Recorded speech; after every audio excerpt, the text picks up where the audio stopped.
میری طرف سے میرے سب دیکھنے اور سننے والوں کو گڈ مارننگ۔ آج کی پیاری صبح کا ہم آغاز کرتے ہیں خداوند کے پاک کلام میں سے، اور ہم خداوند کا شکر کرتے ہیں خداوند نے ہمیں یہ سانس بخشے، یہ زندگی بخشی کہ ہم خداوند کا شکر کریں۔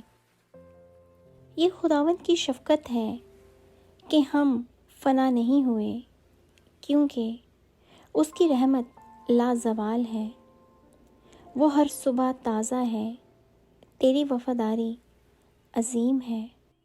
آؤ ہم دریافت کریں اور خداوند کے عرفان میں ترقی کریں۔ اس کا ظہور صبح کی مانند یقینی ہے، اور وہ ہمارے پاس برسات کی مانند، یعنی آخری برسات کی مانند جو زمین کو سیلاب کرتی ہے، آئے گا۔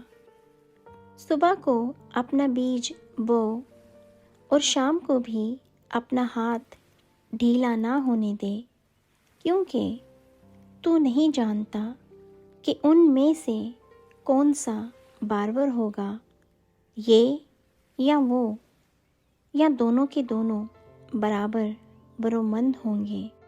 میں خداوند کا انتظار کرتا ہوں، میری جان منتظر ہے، اور مجھے اس کے کلام پر اعتماد ہے۔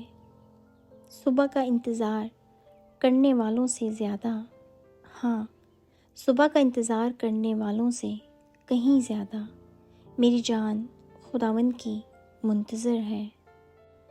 صبح کو اپنی شفقت سے ہم کو آسودہ کر، تاکہ ہم عمر بھر خوش و خرم رہیں، کیونکہ تیری بارگاہوں میں ایک دن 1000 سے بہتر ہے۔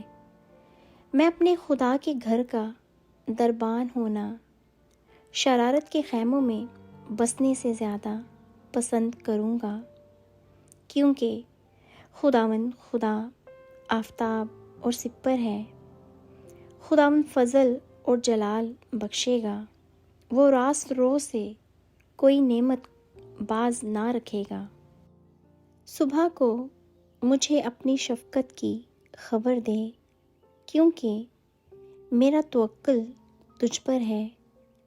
مجھے وہ راہ بتا جس پر میں چلوں، کیونکہ میں اپنا دل تیری ہی طرف لگاتا ہوں۔ مجھے اپنی سچائی پر چلا اور تعلیم دے، کیونکہ تو میرا نجات دینے والا خدا ہے۔ میں دن بھر تیرا ہی منتظر رہتا ہوں۔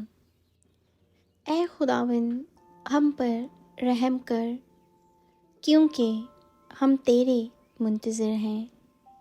تو ہر صبح ان کا بازو ہو، اور مصیبت کے وقت ہماری نجات۔ یہ وہی دن ہے جسے خداوند نے مقرر کیا، ہم اس میں شادمان ہوں گے اور خوشی منائیں گے۔ خداوند کا کلام پڑھے اور سنے جانے پر ہم سب پر برکت ہو، آمین۔ You all have a blessed day۔ خدا آپ سب کے ساتھ ہو۔ اب ہم ملیں گے نیکسٹ پروگرام میں۔ God bless you all۔ Bye bye, خدا حافظ۔